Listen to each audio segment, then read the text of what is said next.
शिवानी कहाँ छौँ हामी अहिले कसरी भन्नु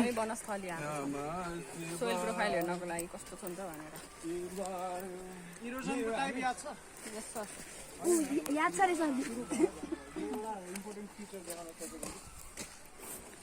सबले सोइललाई बगाएर लाग्छ बगाएर त लान्छ तर यो इरोजनलाई के इरोजन भन्छ यो इरोजनलाई प्रोफाइलमा जाउँ यो त इरोजनको देखाएको मैले यसमा पर्दैन क्या सेडिमेन्टरी रक सेडिमेन्टरी हे हावा सर यता नजिकता झोर पनि रहेछ नि झोर त्यो चाहिँ हाम्रो केदारनाथ हो झोरो अब यताबाट जानुपर्छ गाडी जान्न वन वर्ड त्यो यो मन्दिर डिफाइन गर्नको लागि भन् त मतलब तिमीलाई कस्तो लाग्यो म त एउटा वर्ड भन्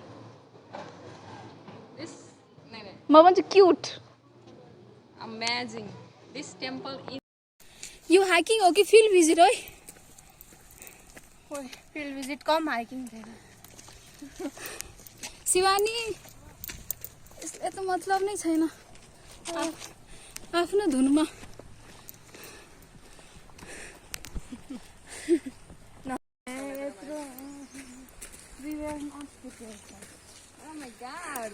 यो हाम्रो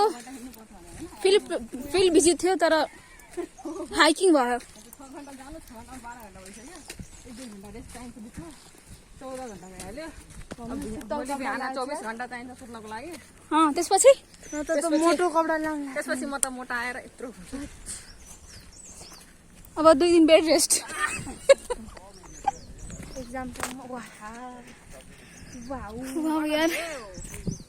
त्यो त सही हो भ्यू त दामी हो यार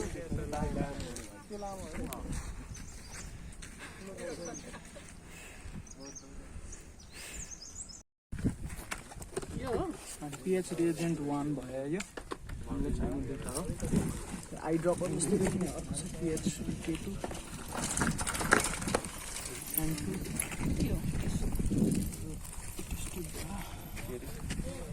मेजरिङ सिलिन्डर कति क्युट छ मेजरिङ सिलिन्डर PH1 र PH2 चाहिन्छ हामीलाई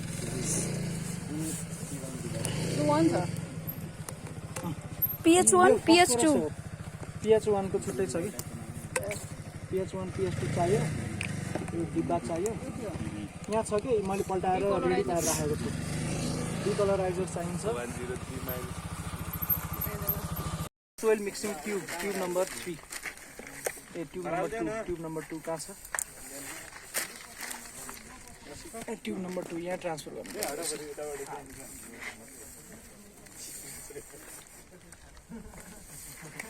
होला त्यसरी ट्रान्सफर गर्यो होइन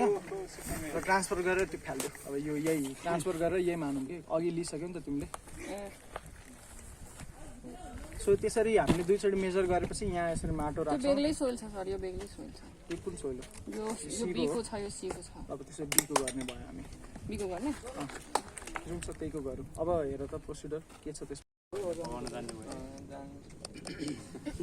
गाउँघरतिर काम गरे पो हुन्छ घरमा के काम गर्नु छैन भिजाउनु पर्थ्यो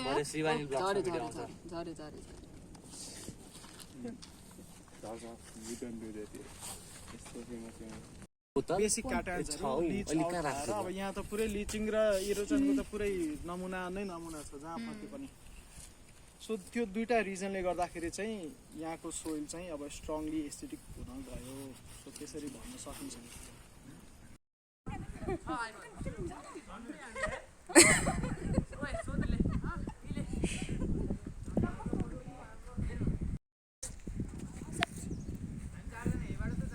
यस्तै गरे यार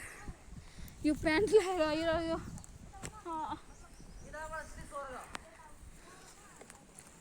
अहिले हामीलाई कति माथि हिँड्नुपर्ने छ उता पुरै टपमा पुग्नुपर्ने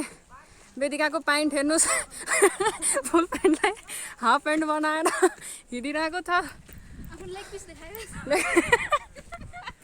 वेदिकाको लेग पिस 40 रुपियाँ पर केजी